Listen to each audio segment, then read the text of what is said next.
Ladies, gentlemen, and nightfarers of all ages, this morning we had the first of the closed network tests run with the intention of letting a fairly large number of players check out Elden Ring Nightreign for relatively short periods of time, only 3 hours at a time, and at very specific times as well, for the purpose of creating large surges of server activity, which is why it is being called a network test. This first one started at 3 in the morning for me today, so if I look a bit rusty in the gameplay, that's because it's not me playing in the first place. Gotcha! You thought it was about to be an excuse, but no. The first thing I want to quickly touch on is that the servers for the very first network test period were basically on fire. From keeping tabs on other people in the community, a number of Xbox players did get to play somewhat normally, but a good chunk of them just couldn't actually get into the game for the entire duration of the test, and aside from a few people that managed to start a run within like 30 seconds of the test starting, PlayStation had essentially no functional matchmaking servers for the entire 3-hour period,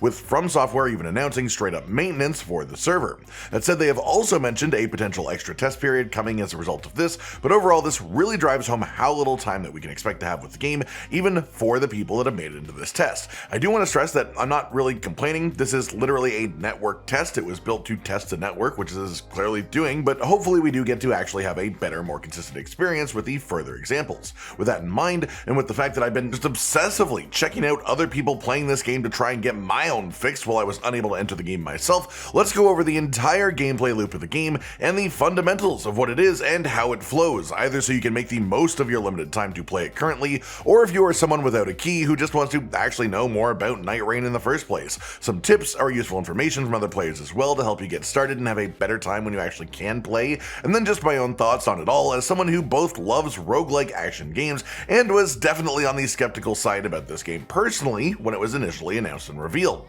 First up then, on release, Nightreign will have 8 playable characters. Currently, there are only 4 in the network test. Wilder is your strength dex mixed style archetype, Guardian is a big strength tank focused character with a big shield who also is a big bird, big bonus there, Duchess, your classic rogue style archetype with a heavier dexterity focus, and then Recluse, your magic user int dump for the group. This game functions off a lot of familiar systems from Elden Ring as a base game, including the fact that all of the weapons, which are from Elden Ring, scale with attributes such as strength, dexterity, and intelligence, but all of these actual values are hidden on both the weapons and the characters, so essentially just know that it means different characters are better or worse with different weapon types, and it generally fits their visual style more than anything else. As well, each of the characters has their own set of abilities, a passive, a shorter cooldown active skill, and an ultimate art that you build up in combat and then unleash for a more impactful effect. Running through these quickly then, Wilder gets to cheat death one time as the passive, he gets a grappling hook that can offer a lot of creative movement options and solutions, and can even be used to either pull smaller enemies towards you in combat, or to break their guard if they have a shield, or it can launch you towards larger enemies too. Then the ultimate skill that he has is just a big, powerful explosion that he can fire from a distance and stun enemies too. Guardian gets an extra powerful guarding stance to hold and block attacks, an active skill Whirlwind that knocks enemies around inside of it, and ultimate art Wings of Salvation. This makes you fly up and then dive down into an explosion on the floor on landing, holding a superhero pose, but if you hold the buttons for the ultimate down after doing this as well, it will make you stay there and make allies in the radius take way less damage for a few seconds afterwards, so this is a potential team saver. Then we have Duchess, whose passive ability lets her attack and dodge optimally according to the wording, meaning that she actually has unique weapon combos with certain weapon types, especially the ones that you would expect to be more dexterity focused like daggers, and she has a very quick step style dodge that can be chained multiple times in a row as well, even having iframes on her backstep. The active skill for this one is a really cool one here, essentially reapplying all damage an enemy took in the last 2 seconds. So you watch your allies, you see what they're hitting the enemies with, you see them hit some massive attacks on a boss, maybe their abilities go off, maybe some fancy Ashes of War, you use this then, and it will just replicate all of the recent damage done. Then the ultimate art for this makes you and nearby allies fully invisible, which is mostly used either to sort of speedrun through a point of interest, looking for loot or mini-bosses without having to fight too much riffraff, or just to give yourself a momentary break in the middle of a boss fight, or even for putting yourself in a position to perhaps revive downed allies. But that's sort of getting a little bit ahead of ourselves in the gameplay loop description. The final character then is the Recluse, the magic user with a passive ability that lets them recover FP actively in combat, which is quite useful. And well, okay, this is where this is going to get pretty complex, but I'll try to explain it relatively briefly. The character skill builds up energy when you cast spells of different types at enemies, depending on the element of the spell. Fire, lightning, magic, or holy. You have 3 slots to fill up on the ability icon itself, so you can have up to 3 different energies siphoned at a time for use within this. And when you cast your character ability, the spell that it creates entirely depends on your combination of energies built up. Here is a full list that was compiled by someone who managed to get in and try it all out with the Recluse while the servers were up for those that are wanting to play this character, as it will significantly ease your learning experience to trying to understand this, to just know what every combination does ahead of time. You build these combinations by using spells with your weapons themselves, and the order doesn't seem to matter so much as just the actual ingredients of energy that you pick. And so there are 14 different combinations of spells that you can create with this singular character ability, including not only offensive spells, but even buffs and a heal as well, which is pretty ridiculous. Her ultimate ability puts marks on all nearby enemies too, which when hit recover both health and FP to the player that breaks them, so a very support focused ult. Once you have picked which of the 4 characters you want to use for now then, you enter matchmaking. On full release, there is expected to be a solo mode, but for the sake of the network test, you can only play with 3 people and by using the matchmaking feature. If you want to match with friends, there is a password system you can use, just like prior From Software games. To start then, you want to pick which Night Lord you want to face at the end of your run, which is the name of the big end boss of your run. I've also heard from others that there are plans for there to be 9 Night Lords in the full release of the game, but currently there is only one available in the network test, which is Tricephalos. From our knowledge, this also defines the map and the locations of points of interest in general, so unlike many roguelikes, the map is not really procedurally generated so much as it is a set and built area with set locations worth visiting, and it's more that the things inside of those places are randomized as far as the loot, enemies, and bosses you'll find. We're sort of hoping that this will change more significantly with different Night Lords, because if there are 9 Night Lords and there's essentially 9 different maps as a result, if it works that way, it would be much better. Once you enter the game then, you begin a 3-day cycle. Every day is signified by a large circle around the map of the island, which will slowly close inwards, battle royale style, until it becomes the size of a boss arena later at night. During this time, you'll be able to traverse and visit various points of interest on your map. These can be camps of enemies, forts, little castles to work through, and upon killing enemies, you get runes, with various locations also having mini bosses in them, or not only a larger chunk of runes when you kill them, but also a purple passive orb too. Of course, while doing all of this, you will find consumables like throwable items, which you can use pretty endlessly, or you'll find equipment as well to pick up and use. Weapons are divided into rarity tiers: white, blue, purple, orange, which is relatively standard, and you can not only find weapons of various rarities just with luck from doing the activities and the points of interest, but you can also upgrade weapon rarity if you find smithing stones to work with at upgrade stations through the game near the vendors. All weapons will also come with passive bonuses that will be in effect whether you have them actively in your hands or not, and weight load is not a factor inside of this game, so you essentially just always want to have the maximum amount of weapons that you can hold just to pile up the passive bonuses consistently, even if you are only actively using a single weapon from the bunch. Catalysts and staffs work the most differently from base Elden Ring as well, with spells being locked to the items themselves. So if you find a specific seal, that seal will let you cast a few spells from the game, and if you want to cast more spells than that, you'll need to find more seals, more staffs. Weapons, however, should feel very familiar, aside from a few changes like enhanced charged heavy attacks, especially for legendary weapons, which do have some new changes and animations, and then uniqueness like the Duchess passive effect that I talked about earlier. Most of the weapons movesets like outside of that are nearly identical to Elden Ring itself, as are the Ashes of War, which are part of every weapon in the game too. A really big bonus tip that I can give you here then is to go and visit the sparring room before actually beginning your first run in Nightreign. This room, inside of which you can change your level, you can equip any weapon in the game, you can upgrade them, and you can test pretty much every aspect of the combat that you could ask for, really, outside of like a boss, I guess. You can even make a little marionette enemy that you can actively fight as an NPC. One other big main difference worth noting from base Elden Ring 2 is that only Wilder as a character rolls with the roll button. All of the other characters have their own unique dodge animations, which are mostly step-based, so don't expect it to feel exactly like Elden Ring right out of the gate in every aspect. It's just heavily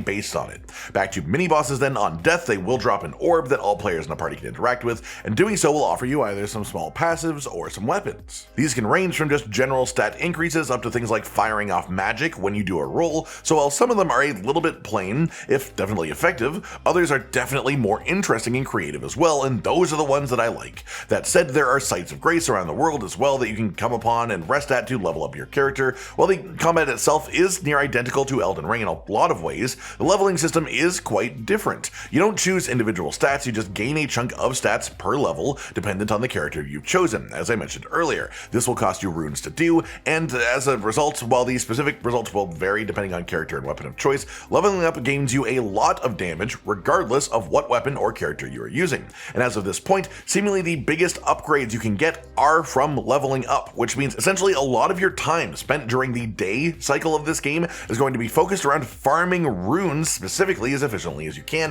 while scrounging up any gear you can get along the way to make your journey easier as well. There are also vendors that you can come across that will sell things like weapons, and while these can be useful, they cost runes, which means that you're taking away from what you can use to level up, which is a big cost, and a lot of people as a result are just rather focusing on leveling up and just finding gear in the wild. As the circle closes in then, you will take damage if you happen to cross a line and go over it, so you do have to follow it inwards until it closes down into a relatively small size when nighttime hits. At this point, the first day will be over and a major boss will spawn in. This can be a ton of different Elden Ring bosses or even bosses from previous Souls games, which is a pretty fun little extra bonus, and these are some of the harder fights in the game, and they absolutely can and will kill you. If you die in this game during the daytime in the more open sections, you'll get sent back to a site of grace and lose 1 level, which may not sound crazy, but it's quite the punishment in a game with limited time, especially if it is one of the later, more expensive levels that you lose, like on the second day, especially late on the second day.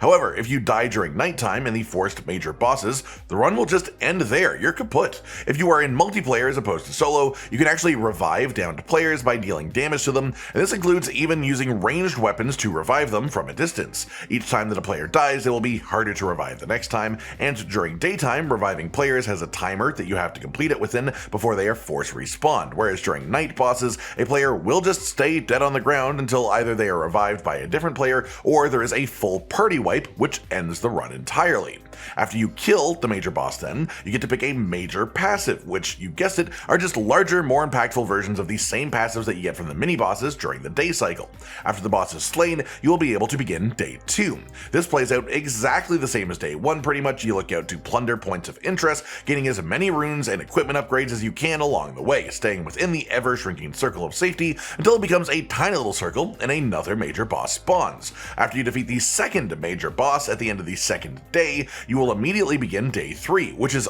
only a boss fight. You don't actually do any farming on day 3, it's only the boss, specifically Tricephalos, for the sake of this network test. These are the only bosses, to my knowledge, that were directly designed for Nightreign rather than coming from a previous FromSoft title, and they are absolutely built with 3-player groups in mind rather than for solo play. It's worth noting as well that a lot of the reused boss fights at various points of the gameplay loop do also have changes from their original versions, such as pitting 2 bosses together that normally wouldn't be together, or just giving them entirely new moves to help account for the expectation of a 3-player party fighting most bosses instead of solo. This boss then, the Night Lord, is the climax of a run within Nightreign. It is the test of not only your skill with the fundamentals of Elden Ring combat, not only your mastery of the newer combat mechanics added in for Nightreign specifically as well, but also just a test of your equipment and your passives, the build that you have managed to cobble together over the 2 previous days, and the way that you're working around your teammates who've done the same thing. If you win this fight, you enjoy the spoils, which includes unlocking relics that can power you up for future runs in the game, adjusting the way that runs will work after this one. If you lose though, you will start again at square one all over again, and that is the entire loop of the game. As someone who absolutely loves roguelikes, especially action combat focused ones like Hades or Dead Cells as examples, I find this style of gameplay in the loop of the game not only familiar, but actually very intriguing. So now that we've gone over the gameplay loop itself and the tips that I've got to make it a little bit easier to sink into once you have access, let's talk about my thoughts on it all so far. The combat itself, like the weapons available, the Ashes of War, the animations, are like 95% or more just straight out of Elden Ring, with some changes here or there. But if you've played Elden Ring, it will feel extremely familiar and comfortable to engage with from the beginning. Same goes with the general enemy types in the game and a lot of the bosses as well. The most disappointing thing for me, at least though so far, is that the map seems to stay with the same layout every run, rather than like procedurally generating the points of interest fortress.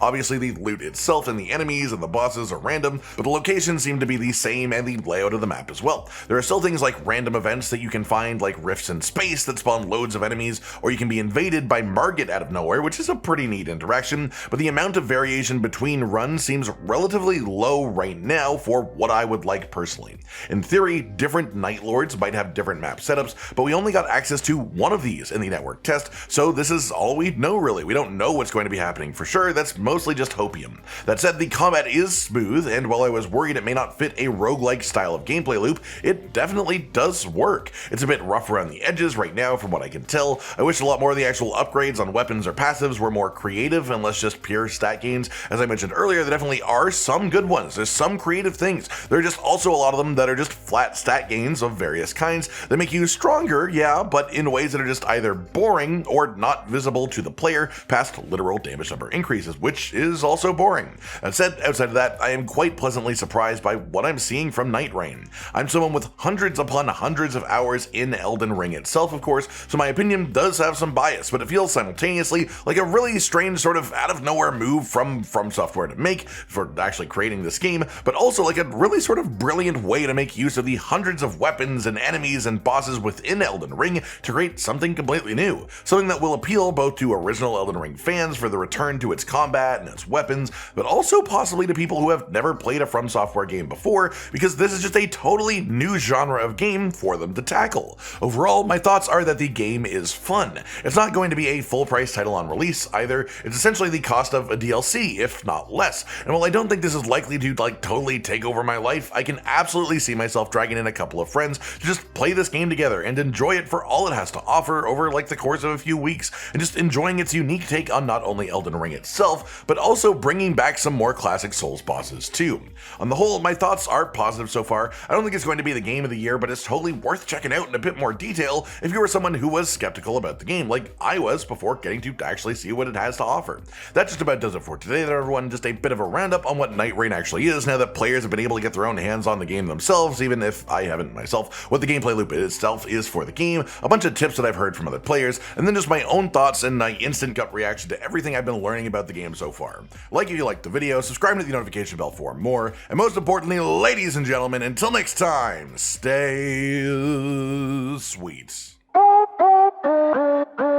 Josh, Cotton, and Hollow with the videos, dropping the humor like a hammer on your tippy toes, bringing entertainment on a daily arrangement to take our insanity and turn it into entertainment. Yes, I said entertainment twice, to reiterate that it is nice to look into your faces on a mostly daily basis when you let us in your homes to make the whole world a stage.